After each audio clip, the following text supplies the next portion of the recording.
बिस्मिल्लाहिर्रहमानिर्रहीम। मैं ਤੁਹਾਡਾ ਖਾਦਮ ਚੌਧਰੀ ਆਬਦ ਵਾਮੀ ਮਸੈਲ ਦੇ ਨਾਮ ਨਾਜ਼ਰੀਨ, ਅੱਜ ਮੈਂ ਮੌਜੂਦਾ ਮਿਊਨਿਸਪਲ ਕਮੇਟੀ ਹੁਜਰਾ ਸ਼ਾਹ ਮੁਕੀਮ ਇੱਥੇ ਦੇ ਮੁਲਾਜ਼ਮਾਂ ਨੇ एहतजाज ਕੀਤਾ। ਕੱਲ੍ਹ ਦਾ ਉਹਨਾਂ एहतजाज ਕੀਤਾ ਸੀ ਮੇਨ ਬਾਜ਼ਾਰ ਹੁਜਰਾ ਸ਼ਾਹ ਮੁਕੀਮ ਵਿੱਚ।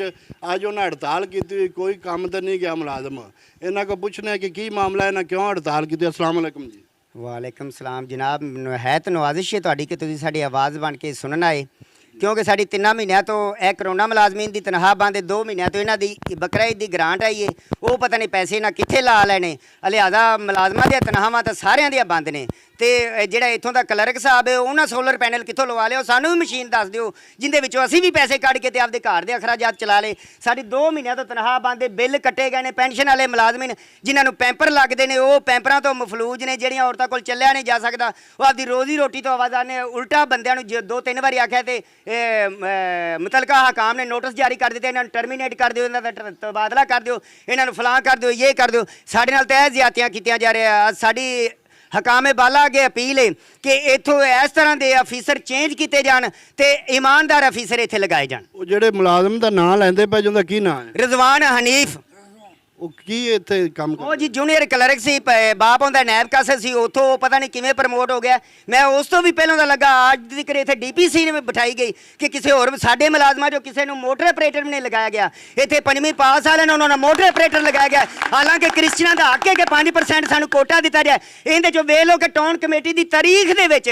ਅੱਜ ਤੱਕ ਕੋਈ ਇੱਕ ਕ੍ਰਿਸਚਨ ਮੋਟਰ ਆਪਰੇਟਰ ਵੀ ਦੂਸਰੇ ਸਕੇਲ ਤੇ ਨਾ ਰੱਖਿਆ ਹੈ, ਤੇ ਅਸੀਂ ਦੇਣਦਾਰ ਹਾਂ। ਸਾਡਾ ਇੰਨੀ ਦੇਰ ਦਾ ਹੱਕ ਇਹਨਾਂ ਜ਼ਬਤ ਕੀਤਾ ਹੈ, ਇਹਨਾਂ ਕੋਲ ਲੈ ਕੇ ਦਿੱਤਾ ਜਾਏ। ਤੁਸੀਂ ਕੰਮ ਬੰਦ ਕੀਤਾ ਹੋਇਆ ਹੈ? ਸਾਡਾ ਹੱਕ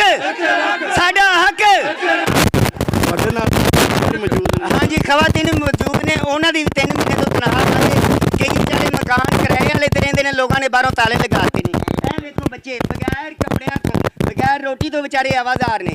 ਅਸੀਂ ਹੁਣ 11 ਵਜੇ ਜੁਗਨੂ ਮੌਸਮ ਦੇ ਕੈਂਪ ਤੇ ਜਾਣਾ ਰੋਟੀ ਖਾਣ ਵਾਸਤੇ। ਜੇ ਉਹ ਵੀ ਨਾ ਹੋਵੇ ਤੇ ਯਕੀਨ ਕਰੋ ਅਸੀਂ ਜਾਈਏ ਕਿੱਥੇ। ਇੱਥੇ ਤਾਂ ਨੇੜੇ ਦਾਤਾ ਸਾਹਿਬ ਨੇ ਜਿੱਥੋਂ ਖਾਣਾ ਮਿਲ ਜਾਏ ਸਾਨੂੰ। मेरा मियाँ बहुत होया है, साडा कोई कमाने वाला नहीं हैगा ते 2 महीनों की तनख्वाह नहीं सानू मिलती भी। साडे बच्चे ਜੀ ਇਹਨਾਂ ਦਾ ਮੁਤਾਲਬਾ ਹੈ ਕਿ 2 ਮਾਹ ਤੋਂ ਸਾਨੂੰ ਤਨਖਾਹ ਨਹੀਂ ਮਿਲ ਰਹੀ। 2 ਮਹੀਨੇ ਹੋ ਗਏ ਨੇ, ਸਾਨੂੰ ਰੋਜ਼ ਲੋਲੀਪੌਪ ਦਿੱਤਾ ਜਾ ਰਿਹਾ ਲੇਕਿਨ ਤਨਖਾਹ ਨਹੀਂ ਦਿੱਤੀ ਜਾ ਰਹੀ। ਅਸੀਂ ਗਰੀਬ ਬੰਦੇ ਹਾਂ, ਅਸੀਂ ਕਿੱਥੋਂ ਘਰ ਦੇ ਅਖਰਾਜਾਤ ਚਲਾਈਏ।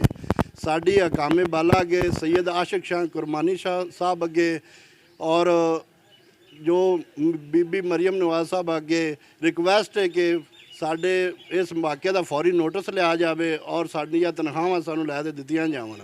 ਇਹ program city press club register ਦੀ ਤਰਫੋਂ ਪੇਸ਼ ਕੀਤਾ ਗਿਆ। ਮਿਲਾਂਗੇ ਕਿਸੇ ਨਵੇਂ ਪ੍ਰੋਗਰਾਮ ਨਾਲ, ਤਬ ਤੱਕ ਵਾਸਤੇ ਅੱਲਾਹ ਹਾਫਿਜ਼।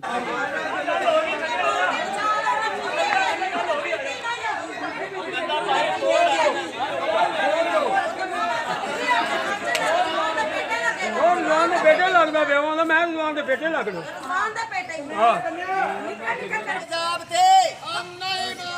जुल्म के ये ज़ाब्ते हम नहीं मानेंगे।